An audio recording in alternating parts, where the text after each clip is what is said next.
조합제 TV 시청자 여러분 안녕하십니까. 2019년 1월 15일 오전 11시 20분입니다. 오늘 또 미세먼지가 수도권을 덮고 있습니다. 이 문제는 외교 문제입니다. 사실은.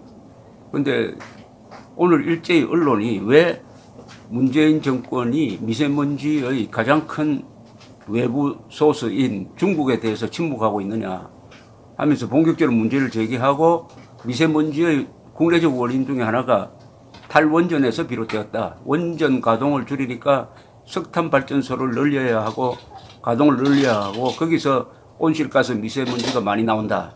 이런 문제, 핵심적인 문제를 제기를 했습니다.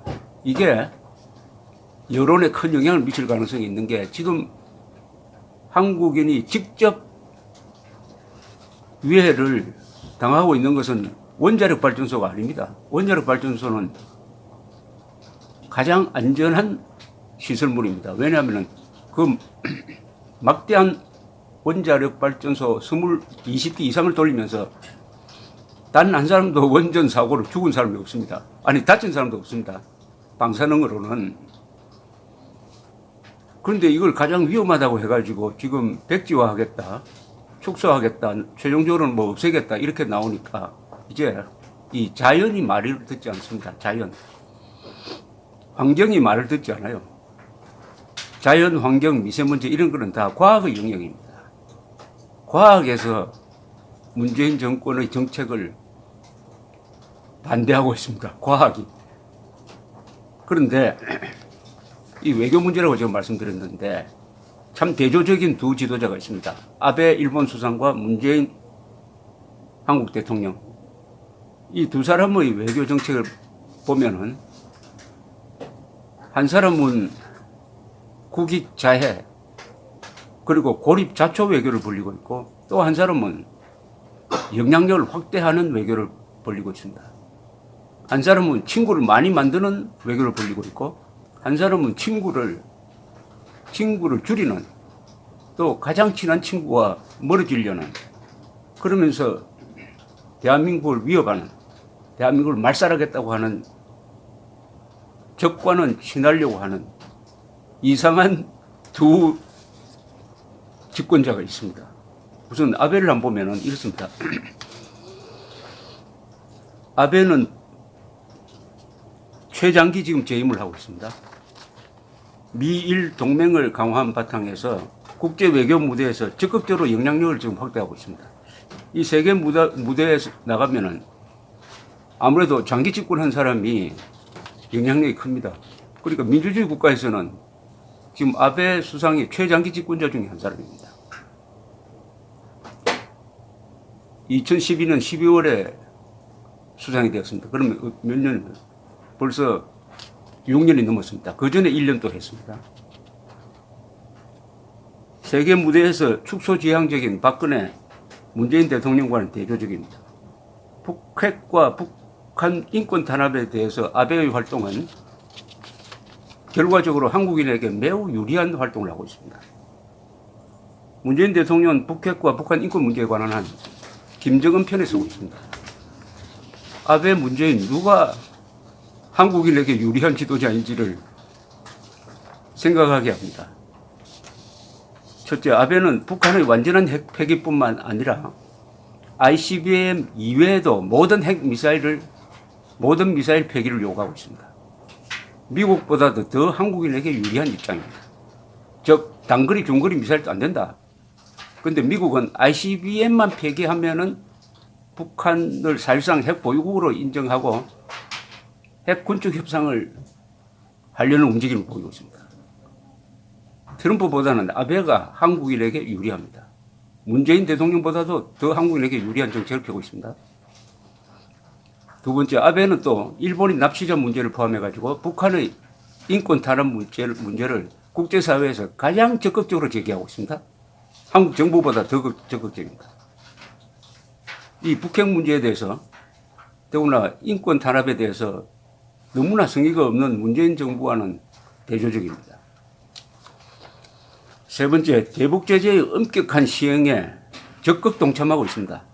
특히 해상을 통한 북한의 밀수 단속에 일본 자위대 병력을 투입하고 있습니다. 또 아베는 북한의 완전한 비핵화까지는 대북 제재를 계속해야 한다는 입장을 끊임없이 트럼프 대통령에게 제기하고 있습니다. 그런데 이 트럼프와의 관계가 매우 좋아요. 아베 트럼프 대통령은 문재인 대통령을 인간적으로 싫어한다고 합니다. 그런데 이 아베와는 인간적으로 좋은 관계가 되어 있어요.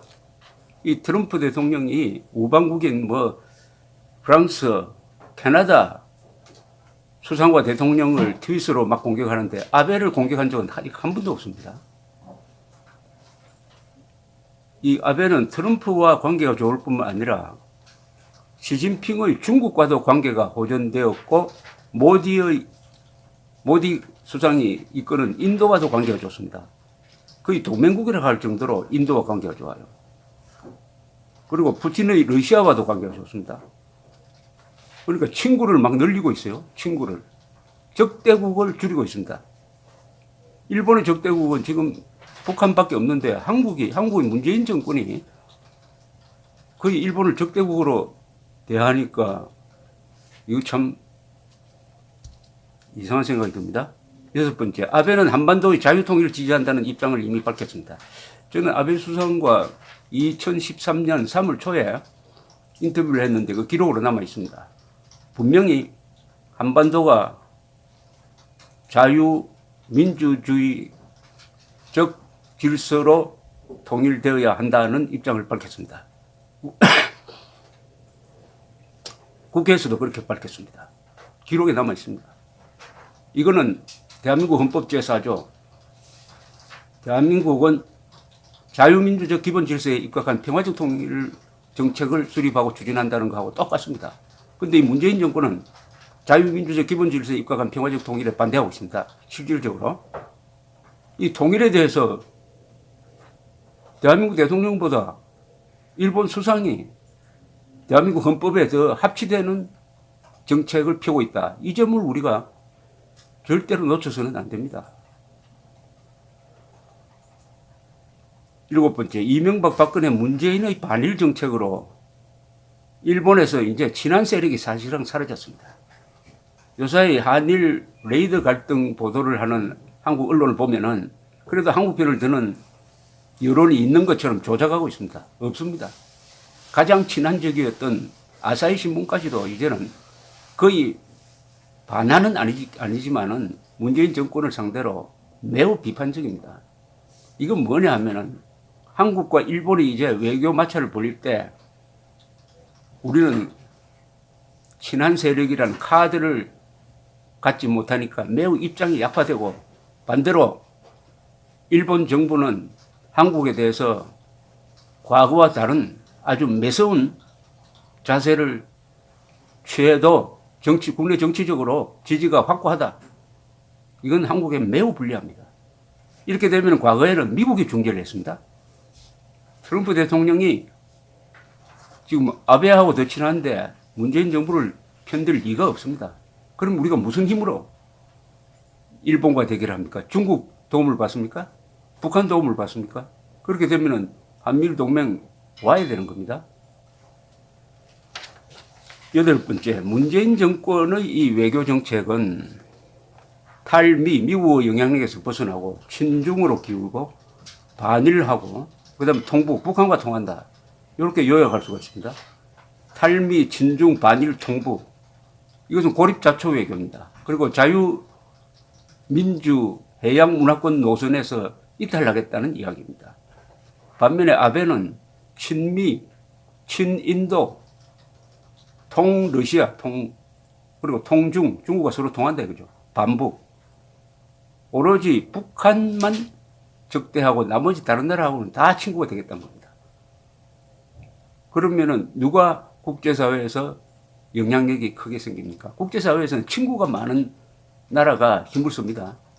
문재인 대통령은 친구를 멀리하고 적에 가까이 가겠다니까 이 아베와의 외교 전쟁에서 매우 불리해집니다.